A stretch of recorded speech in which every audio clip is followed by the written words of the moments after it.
सुदामा पुस्तक भंडार सासाराम से भोजपुरी नाटक का प्रकाशित हुआ है। भाई के दुश्मन भाई भोजपुरी नाटक।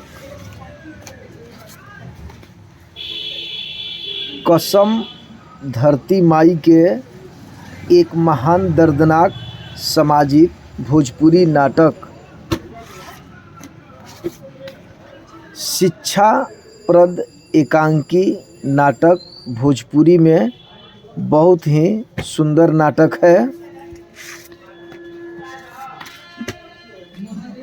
एगो महान सामाजिक भोजपुरी नाटक दामी दुल्हा। ये दामी दुल्हा हास्य व्यंग नाटक भी है और बहुत ही अच्छा नाटक है। जिस भाई को भोजपुरी में नया नाटक चाहिए वो सुदामा पुस्तक भंडार सासाराम आकर के खरीदे।